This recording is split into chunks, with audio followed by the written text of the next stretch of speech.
All right. Well, I want to thank Lynn and the ULTRA.VC team for inviting me. I can talk about negotiation, gender bias and negotiation all day long, but we only have an hour. So what I'm going to tell you right now is I am going to jam pack the session with so much information. And that also means that if you look away for 1 second, you might miss something good, right? So what I'm going to ask of you is if you can, if you're in the position to, turn on your do not disturb, turn off your Slack notifications, put your phone on silent. I promise you that you will walk away from this session with having learned so much, okay? So a quick introduction about me. I was a New York City school teacher for 7 years. I taught in the Bronx in a program called Teach for America. And then after that, I went to the School of Government at Harvard in order to study education policy, but I fell in love with negotiation. And so I spent a lot of time working on gender and negotiation at the Women in Public Policy program, working under the leadership of some of the research I cite is from some of these researchers that I worked with. And I fell in love with negotiation because it was a form of advocacy that was strategic. It taught me how to advocate for myself and for other people in a way that was thoughtful and intentional. And afterwards, I did some work in management consulting before I did full time in the negotiation and conflict resolution space. I mentioned this timeline to say, well, first of all, I started off as a teacher, so I'm not afraid to call anyone out. If I might ask you a couple of questions and ask you to respond here on the chat.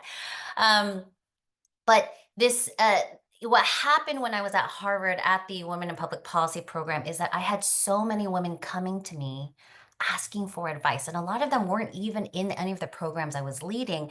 And so I was spending all of my free time doing like coaching sessions with people. And then I was getting referrals from friends of friends of friends and colleagues. And so it got to a point where I said, there's a clear demand for this, but there aren't a lot of resources. So I'm on a mission to share and teach as many people as possible how to negotiate effectively in a way that will build relationships instead of tear them down, and also teach strategies that help navigate gender bias, because a lot of people don't even realize that gender bias is happening in their negotiations. So today, just a couple of norms. First, trust is always important. This is a public event. And so when you engage in the chat, I ask that you keep your stories anonymous. You don't need to call out, Sylvia from accounting and what she said to you last Thursday. And I am also going to ask that you focus on the future, because one of the most common pieces of feedback I get is, I wish I knew this earlier. A lot of people come to me punishing themselves for negotiations gone wrong. And so what I want us to do is focus on how we can learn to be effective negotiators from this point forward. And quickly in the chat, I'm going to ask you to write, what is the last time you negotiated for something, and what was it for? So what were you negotiating for, and when was it? And what I'm going to do is I'm going to give you a couple of seconds to think about the answer to this question. The last time you negotiated for something, and what it was that you were negotiating for. And I'm going to have the chat open on my second screen here. All right, so we have a partnership agreement from a month ago, salary. Art, I'd love to hear when that salary negotiation was. Okay, investment round, late 2024. Oh, well, Art, I'm glad it ended up positive.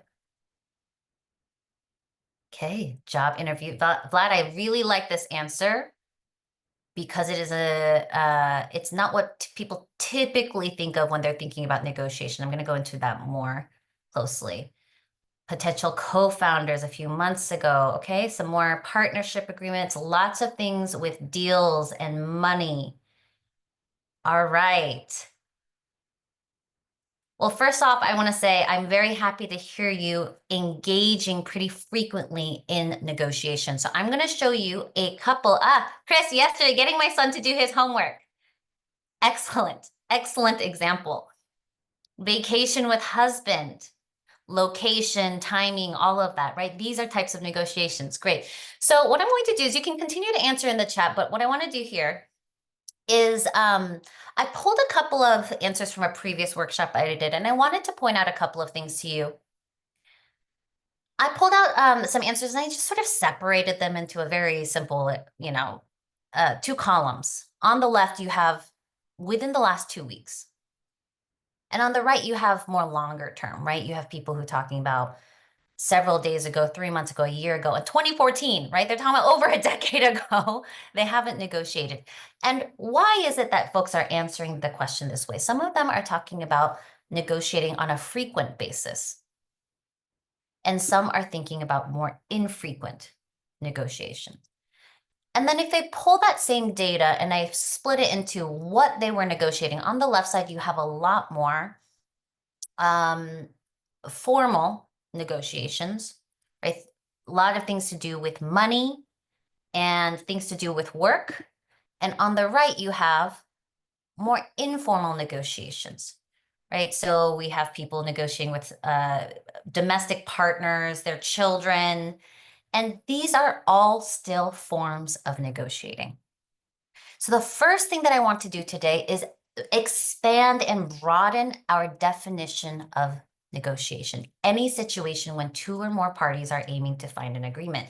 You all have had plenty of formal agreements in it recently, right? Whether it's salary, partnership proposals, deals. But there are a lot of micro negotiations along the way that might influence the larger high stakes negotiations. So I want us to first broaden the way that we think about negotiation to include both informal and formal situations. Why is this important? Because if we see more situations as negotiations, we will see more situations as negotiable.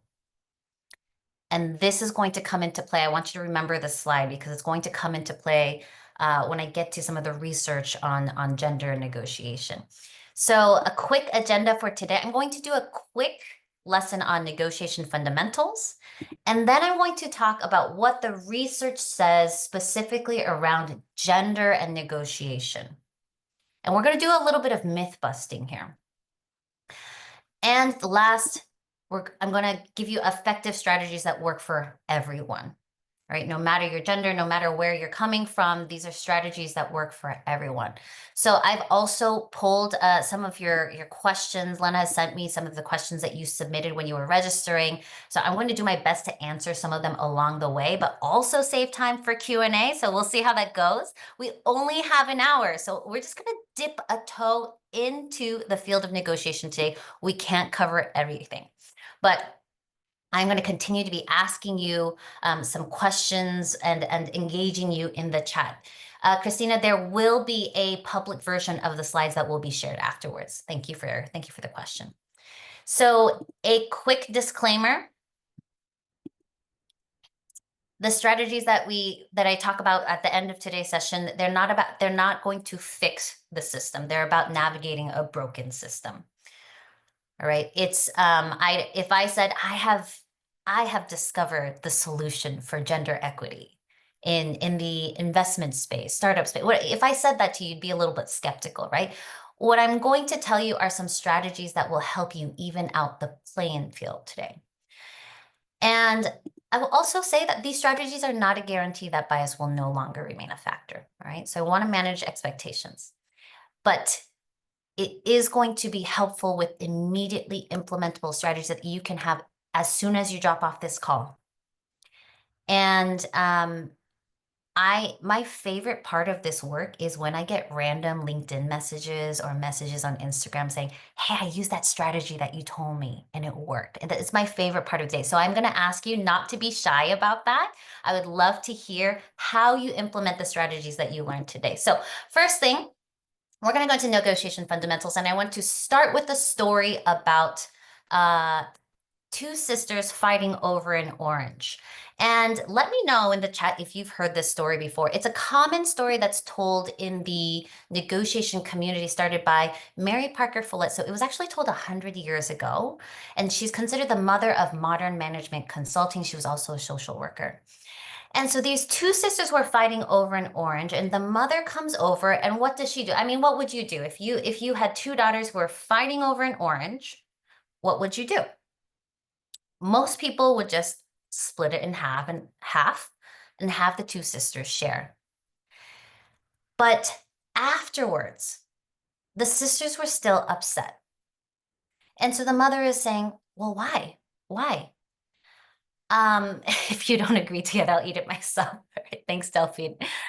Right. So the sisters were still upset. And so the mother's like, why are you still upset? It was such a fair deal. And so what she did was she asked a little bit more. And after probing, one sister said, well, I need the rind of the orange, the peel for a baking project. And the other sister said, I'm super hungry and I need a snack. And this story is to demonstrate the difference of positions versus interests. A position is what I want. I want the orange. No, I want the orange. No, I want the orange. And the underlying interest is why you want it.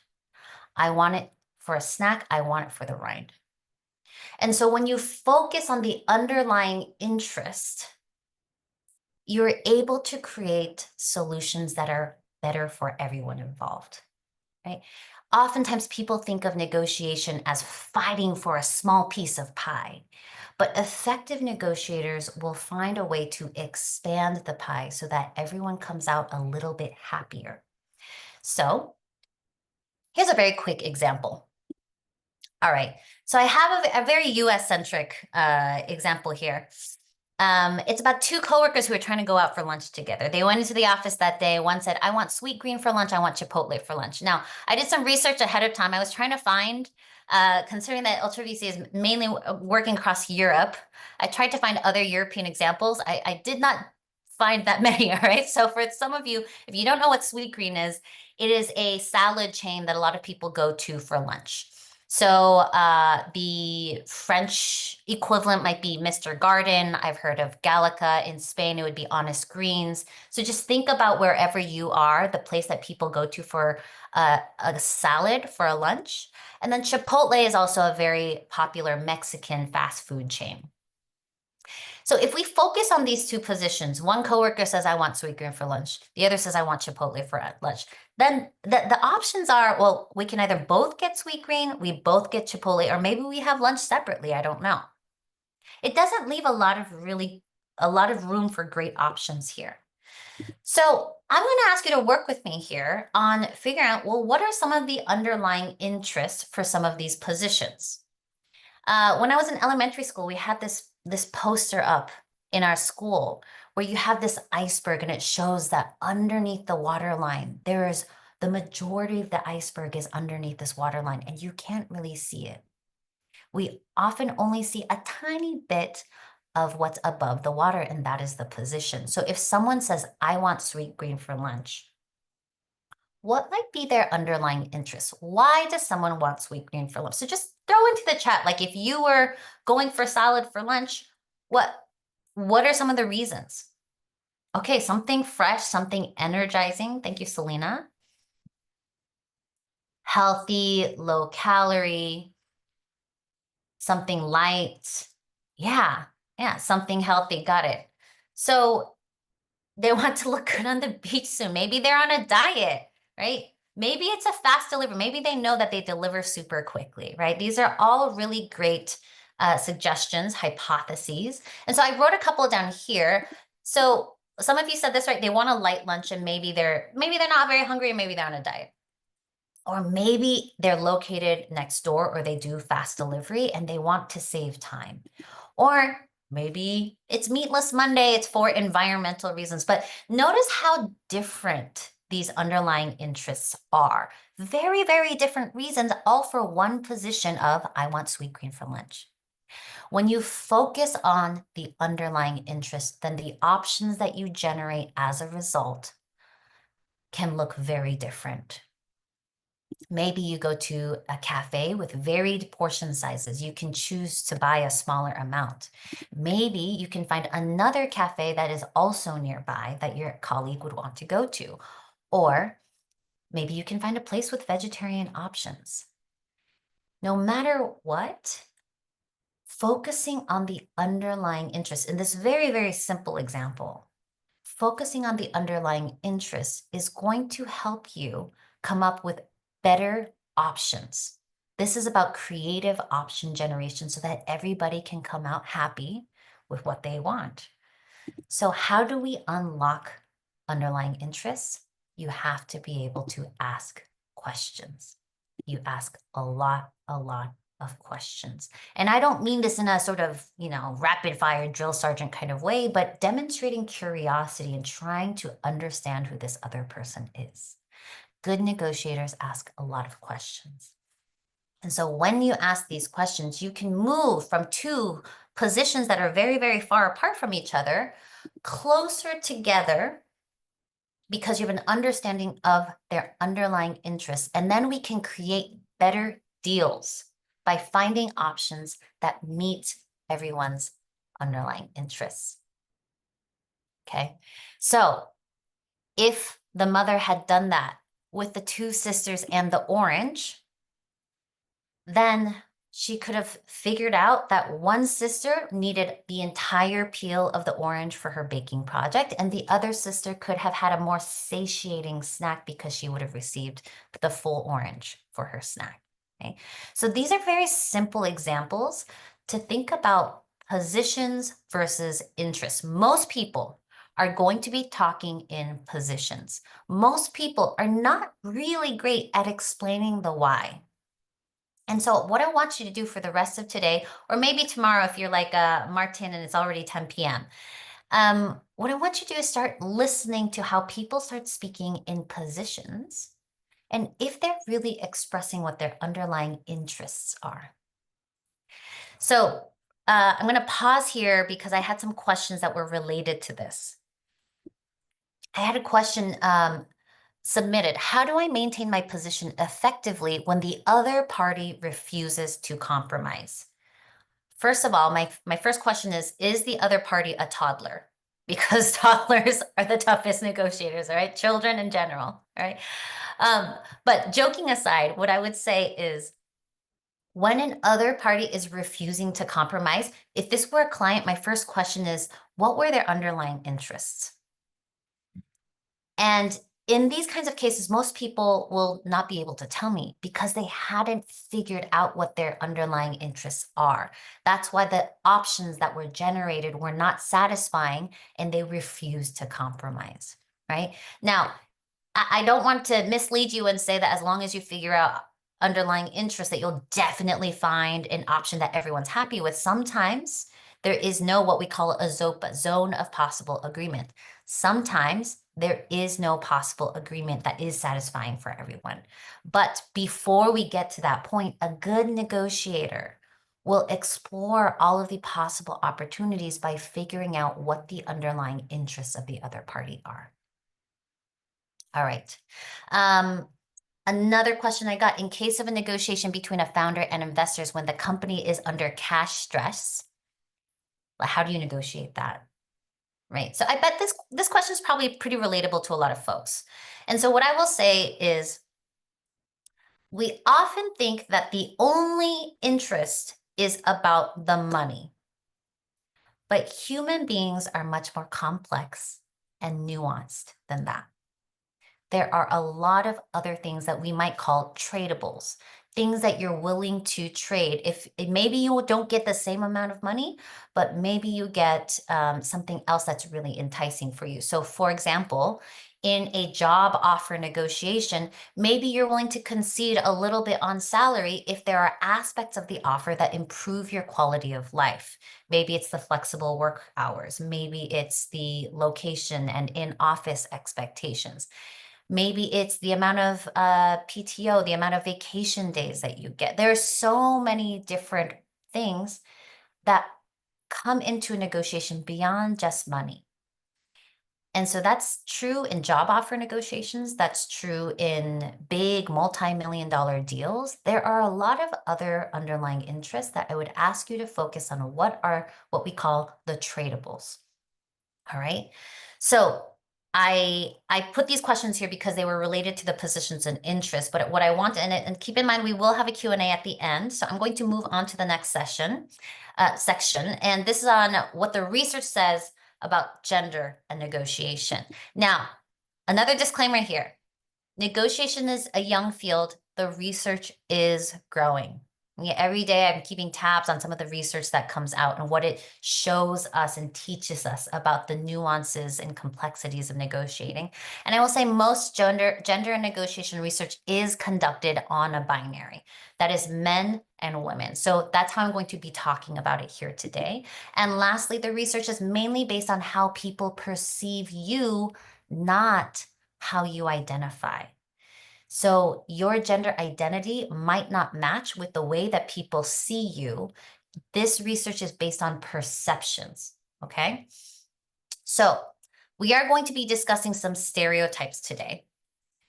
I'm not here to argue whether bias exists. There is so much research in the world that shows that bias exists. All right, so I'm going to go through a couple of slides, and this event is about why women and men can get different outcomes in a negotiation. And so this research is to sort of explain what happens. The first piece of research is from Linda Babcock at Carnegie Mellon University. She found that women ask less than men and perceive fewer situations as negotiable. So they tend to ask less frequently and for less amounts, right? And they perceive fewer situations as negotiable. And I'm going to circle back to every single one of these research points. I'm going to come back to them. Then the second one, women have been found to set lower aspirations in negotiations than men, but that's only when there is informational uncertainty. When standards are known, women aspire high. This is from Hannah Riley Bowles. She was my boss at the Women Public Policy program at Harvard, and she's done incredible research, right? So basically, when there isn't a lot of information, when there's uncertainty, women tend to get worse outcomes. Women also experience backlash when adopting an aggressive stance due to strong alternatives, which resulted in poor negotiation outcomes. What does that mean in layman's terms? If I have multiple job offers and I said, hey, you're gonna have to do better. You're gonna have to give me a better offer because I have all these offers in front of me. The person on the other side tends to get more upset, angry, and not act in a logical way. They'll say, well, I don't want to work with you anymore, right? In a way that they wouldn't to men. That's where the disparity is, right? And last piece. This is my showstopper slide. If you got distracted for any reason, somebody rang your doorbell, you got a Slack message coming in, for any reason you got distracted, I want you to pay attention to this one slide here, all right? This is also from Hannah Riley Bowles, Linda Babcock, and McGinn from 2005. So it's a little bit old, but this was incredibly telling research. They did this in a corporate environment in the US. They had men negotiate their salaries for themselves and for others. And when they did that, they got about similar outcomes. And when women negotiated for their own salary, they got slightly worse outcomes. And this is where a lot of folks focus on like the gender wage gap, and they think that, they misunderstand and think that it's because women have not negotiated well for themselves, or they're not negotiating, and that's why they have worse outcomes. And when they negotiate on behalf of others, they far outperformed men. So this is like, whoa, this breaks the narrative and everything that I've heard about negotiating. And you're like, what? When the researchers dug further into this, what they found is that there were these stereotypical expectations placed on men and women. Men are yeah, of course you're going to negotiate. But when women negotiated on behalf of themselves, what happened is that they broke the stereotypical expectation of being community-minded, of taking care of other people. when they were negotiating for other people, those stereotypes did not hold them back. It didn't hold them back psychologically. It also didn't result in backlash towards them. And so what happened is that they were able to negotiate as hard as they wanted without any backlash.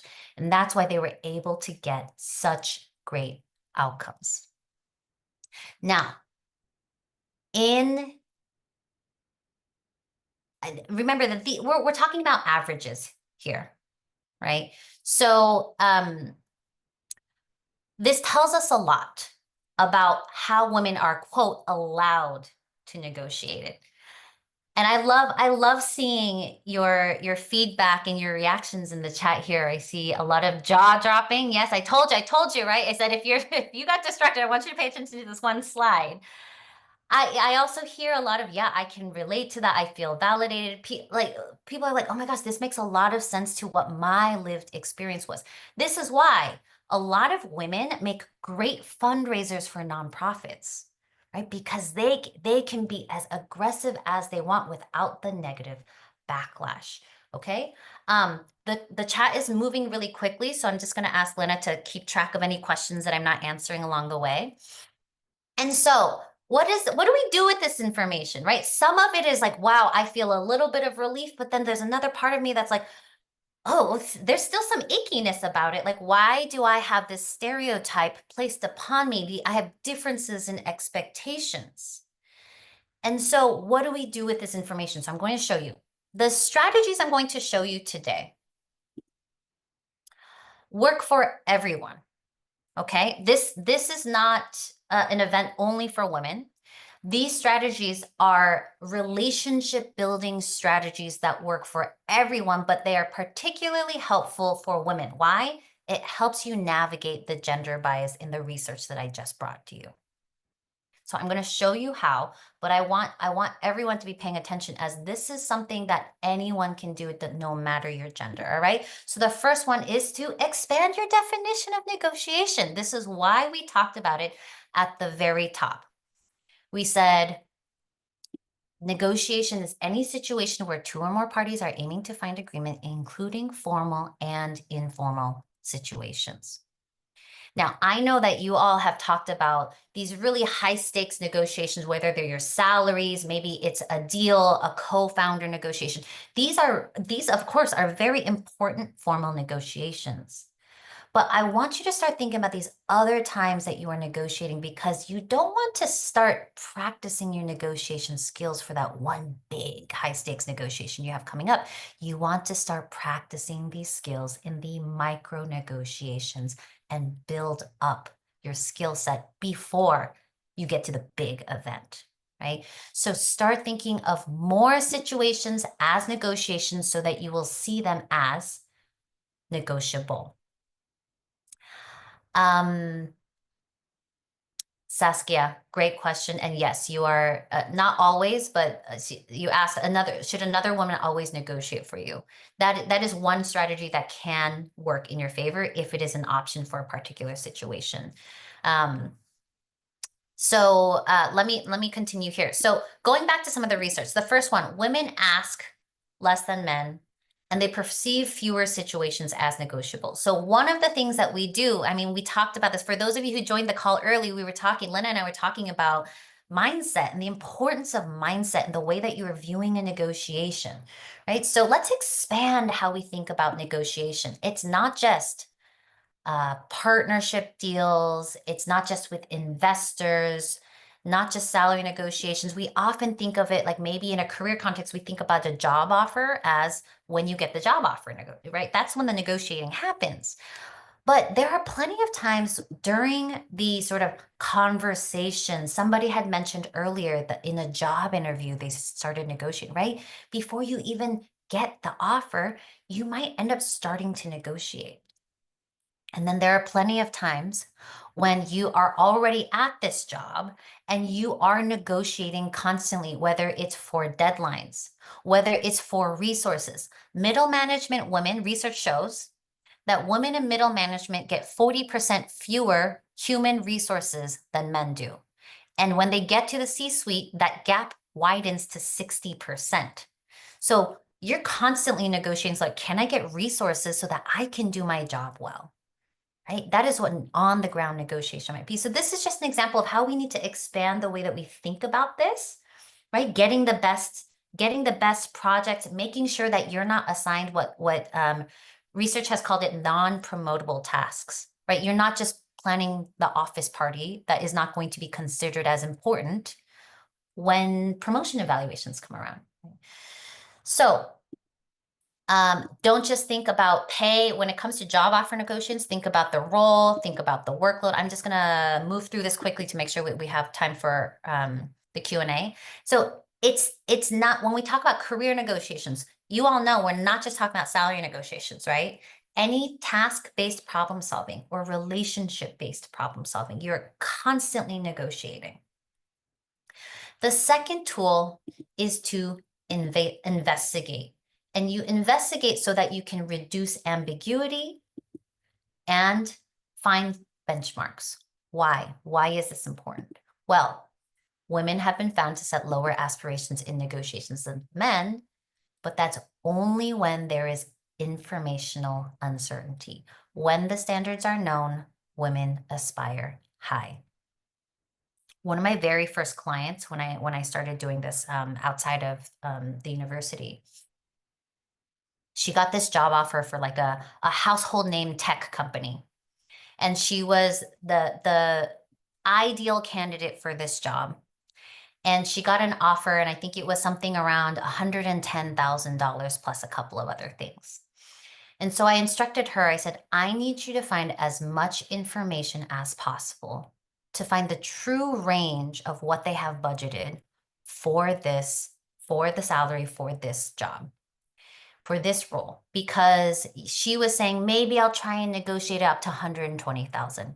And this is in the US, right? So we're talking about dollars. And I said, I need you to go and find as many other people who work for that same company, try to find as much information about that particular role, that level, with your education, with your experience. She checked off every box in the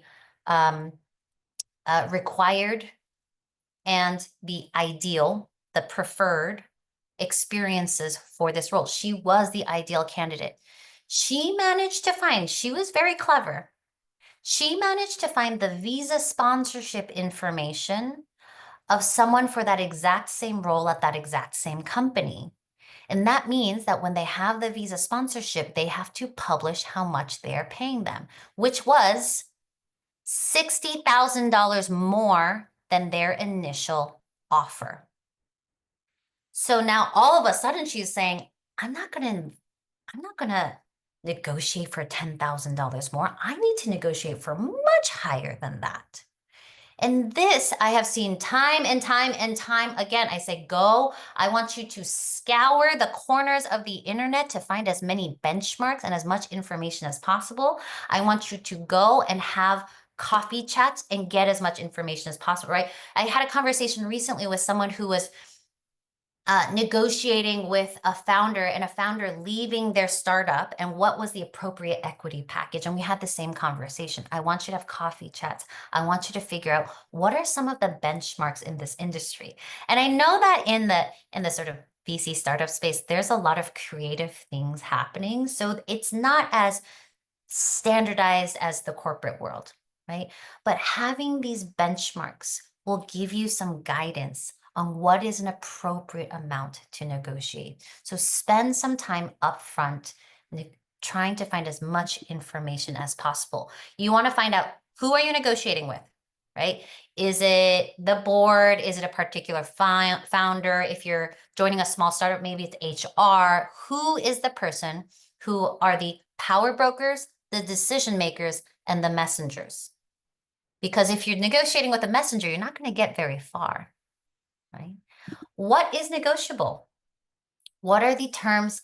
And I had a client who managed to negotiate a retention bonus because she was getting recruited to a different company and she wanted to stay, and they said, we'll offer you a retention bonus. She said, I didn't even know that was a thing, right? Figure out what is on the table, what is negotiable, and how. In the startup world, there might not be quite a standard. And the truth is that in most industries, there is no right way to negotiate. You have to sort of read the room and figure out what are the norms within that organization or that industry. All right. So I get these questions a lot, like, how am I supposed, should I write it in email? Should I get on the phone with them? There is no right answer on how to do that. This is where it becomes more of an art than a science. Quickly moving through, don't be afraid to ask. You have you shared your LinkedIn profiles early here. You have networks throughout this space. Reach out to your networks and try to see if they can provide some information for you. And always you can find paper resources, whether that's documents, whether that's legal documents, like anything that you can find that tells you more information about what the standard might be, and people resources. Because in this world, having coffee chats and asking people these questions and getting information that way is going to be a really important resource. And so I want you to ask, get the people resources and the paper resources in order to reduce ambiguity. Do not skip this step. The last tool here is a framing strategy. Now, we talked about how women experienced backlash. I think I saw someone write that as a man, he had the same. Yeah, Vlad mentioned that he used the strategy during his job interviews and failed 99% of the times as a man. So Yeah. it's And not only so what I'm, first of all, definitely. we're talking about averages here, right? We're talking about on average, women are going to experience more backlash than men. It does not mean that men are immune to backlash, right? So this is a perfect example of that. And this is also why I'm going to say that these strategies work for everyone. Okay. And so when we have strong offers, we don't want, I don't want to tell you that you can't adopt an aggressive stance. I never tell my clients exactly how they're supposed to negotiate, but I will tell you this, the research is clear that it's riskier. If you're feeling upset and you're angry and you want to adopt an aggressive stance, or maybe you just like, I'm so tired of this, whatever reason you have, just be aware of the potential consequences when you adopt an aggressive stance. And let me offer you an alternative to how you might be able to negotiate. And these are two framing strategies that can be helpful. First off, make it legitimate. It is appropriate or justified under the circumstances.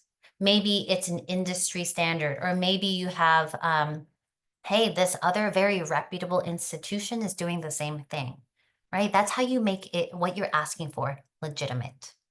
The second thing is the win-win.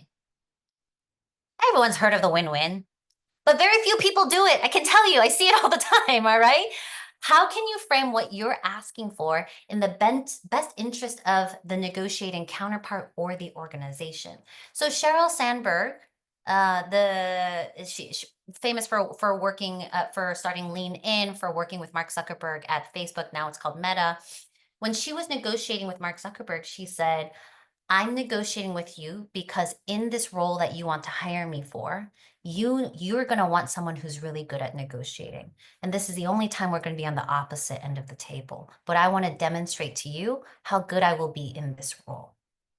She was demonstrating how her negotiating skills were in the best interest of the organization. I had a client, she was negotiating a job offer at a nonprofit. It was a nonprofit that worked with refugee children escaping war zones. And so she was saying, this is going to be a very emotionally taxing job for me, right? And their health package didn't include any mental health services. And I want to continue to go to therapy. And so what we did is we crafted a statement talking about how, because this role will be very emotionally taxing, continuing to see her therapist and having mental health services will keep her in the best mental state for her to perform her job well. And with that, they were able to agree that, yeah, you're right. We should include mental health services as part of your job offer. And so these are simple examples of how you can make it legitimate or make it a win-win. Ideally, you use both of these. Someone submitted a question that said, what are some actionable strategies women can use to negotiate more effectively in male-dominated industries? And this is what I'm saying. Because the win-win protects you from the negative backlash. It protects you from the stereotype of, oh, she's being selfish. She's being greedy. I hear that all the time from my clients. Like, I don't want them to think I'm greedy, but I don't feel like I'm being treated fairly. Or they actually found out they weren't being paid. They found out colleagues were being paid more than them. And there's still this concern of, I don't want them to think I'm being greedy, right? There's a lot of social conditioning that happens. I don't want this to sound like I'm putting the onus, the fault of gender bias on women.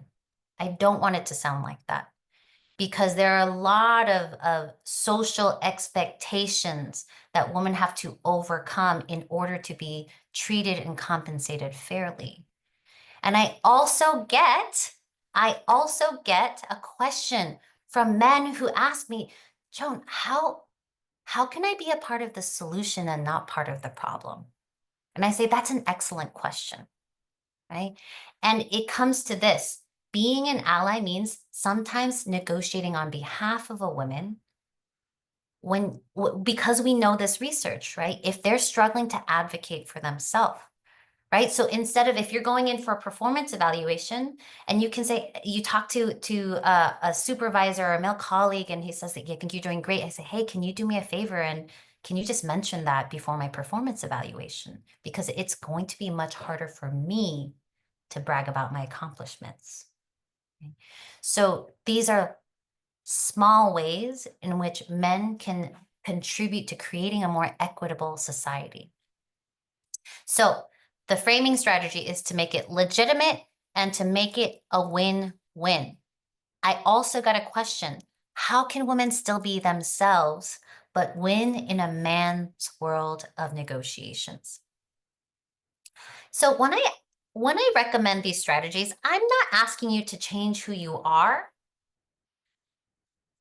Making legitimate and win-win framing, framing your requests in that way is about being strategic in your communication skills. What I'm asking you is to upskill the way that you communicate. I will never say women should act differently. They need to do things in a certain way, because actually the research shows that women tend to become more transformational leaders and have greater impact in organizations. I don't think like just do it like a man is actually really good advice in most situations. And so I actually think that more people, given that the research shows that women tend to make more transformational leaders, maybe the suggestion should be men should be a little bit more, tap into their feminine side a little bit. All right. So I want you to walk away thinking about the win-win strategy and the legitimacy strategy. This is the part where it can get a little bit more difficult to come up with the win-win. This is retraining the way that our brains work, because we're often not thinking about a win-win. We're just thinking about, oh, what do I need from the situation? So sitting down to think about what are the other person's interests and how can I frame what I want in the best interest for both of us. That investment of a couple of minutes before this conversation is going to pay dividends for you.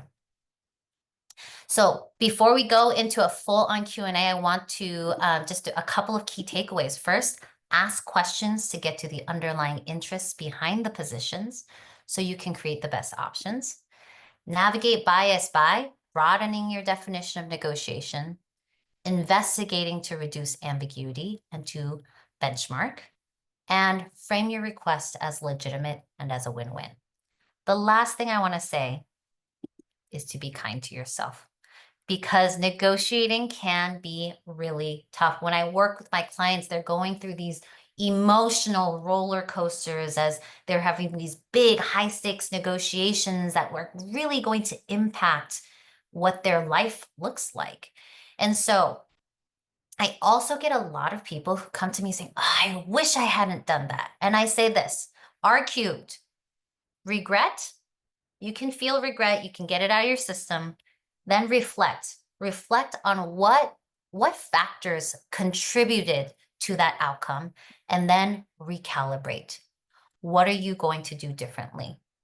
Not everything is going to be within your control, but what are you going to do differently in order to try and improve the possibility of a better outcome? So with that, I'm going to turn it over to Lena to see if we had any other questions that I missed here. I do have a couple more from the list that you sent me, but while we go through the Q&A, what I want to do is give you an opportunity to connect with me while we're chatting up here. So whether that's on Instagram, the email list, or on LinkedIn, I do have, and Lena and the ULTRA.VC team are going to share other opportunities to learn more and continue the negotiation trainings and upskilling your strategies. But yeah, Lena, let me turn it over to you before we start the Q&A. Yeah, first of all, I want to thank you for this very inspiring and actually insightful session. I took some tips for myself as well. Also, I want to remind for the audience that will you please write your questions now in the Q&A session so that we wouldn't miss them for sure, because I guess that many of them were just, lost in the big chain. But we have several freshly baked questions here. So first one, what is your take is on Chris Voss never split the difference, only for men? I get this question so frequently. Okay, so I will say this. Could you please explain what Christine is referring to? Because not Yes. all of us educated. Okay. Yes. No. So, one platform that got very popular during COVID is Masterclass, and basically, you go online and you see these workshops from people who are experts in whatever field. Maybe it's a famous chef showing you how to cook something, and then Chris Voss was a hostage negotiator. It's like a very sexy topic, right? And so he used to be a hostage negotiator, and now he teaches this masterclass. And what I will tell you is, I haven't done a deep dive into Chris Voss's work, actually. I have spoken with some of my Harvard colleagues, and basically, I would say that there's nothing off about it. I think he repackages a lot of the stuff that everyone in the negotiation field already knows. Maybe they have a different way of delivering that information. They have a different framework. So I think it's solid advice. Your second question is it only for men? Most negotiation advice is geared towards the default as men as the audience. And so that's why I created resources specifically with women in mind, taking into consideration all of the research on the gender bias, because it will require a lot of the times it will require a different approach as we discussed here today. I also, Lena, before I just Yeah, do you want me to go into we some have. of the questions that were submitted ahead of time as well? Because I have a couple more. No, we actually we just got very interesting question Okay. from anonymous attendee. When women receive a backlash for negotiation more aggressively, do they get that only from men or from women as well? So this is a very interesting topic. Question. Great question. Okay. So the research is not cut and dry. There's not like super clear information. It changes a little bit based on industry. And my guess would be that if it would probably change based on the cultural environment and also the generation, right? What generation you're speaking with. But the overall answer is women commit bias against women as well, right? On some studies, it shows that it's not as extreme as men, or sometimes, right? Like let's think about the backlash information. Sometimes women have a negative view on another woman in a negotiation, but they will have the same negative view on men. So they're discriminating, but they're equally discriminating based on everyone, right? So basically, it really depends on a lot of different factors. But my takeaway for you is do not assume that just because you're negotiating with a woman that there is no bias involved. Why? Bias is shortcuts that our brain takes based off of the information it has taken in the past. And a lot of us have taken in the same stereotypical information about gender norms and how women and men are supposed to act. So a lot of women, unless they've done a lot of inner work and a lot of debiasing themselves, there's actually research shows that a lot of unconscious bias training is ineffective. So I want to separate two things. Committing bias against someone has nothing to do with their intentions. Whether it's a woman on the other side of the table, whether it's someone that you think is like a modern progressive man and he means well, it doesn't matter. Good intentions have nothing to do with bias. And so I always recommend, no matter how much, but my boss means well, I think he'll be on my side. No, just in case. I want you to use these strategies anyway because it will protect you from the potential bias there. All right. All right, Lana. And We're we have up one on more time, so question. yeah, I'll let you choose what Yeah, to. so last question that we have. Any tip when you have a toxic investor who tries to throw you off all the time, twist your words, etc.? Wow. Oh, I can spend an entire session on this. Selena, reach out to me. Maybe we'll talk about it on my podcast. But so there a few very, very, very like surface level things that I won't have time to really dig into. First off, when we talk about toxic people, often toxic people are still reading signs from you. And toxic people will be as toxic as you allow them. This isn't for everyone, but in a lot of cases, if you give them an inch, they'll take a foot, right? Or let me use your metric system. If you give them a centimeter, they'll take a meter, right? And a lot of this, what you can do is has to do with mindset. And I don't mean to say that in terms of like a flu answer, right? Mindset impacts the way that you carry yourself. And there's tons of research about how your mindset impacts the way in which you interact with the other person. People who do mindset work before a negotiation get more positive outcomes as a result. Research shows that. So one of the things that I would say to you, the first thing I would do, and I had a session with a client just this last week. She had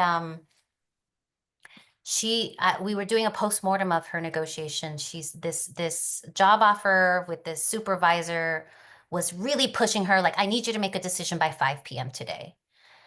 And this was a really big decision. She would have to move to a different city in a different state. And she said, I feel like I need a little more information. And I said, well, what if instead, I want you to hear the difference. What if instead you said, of course, I would need more information before making such an important decision. And the subtlety of the shifts in that language demonstrates how you can, how much someone can push you around. And people respond, most people will respond differently. And this is why I say your mindset, because the language, the words that come out of your mouth, it gives away what you're thinking. And so it's really important to do the mindset work. Now, of course, there are a lot of aspects of toxic people that we could unpack for a really long time that we do not have time for today. But that's for a lot of cases, that's where I first start the conversation. Let's talk about mindset and because it's one of the few things about the situation that you can actually control. All right. I think I'm over time.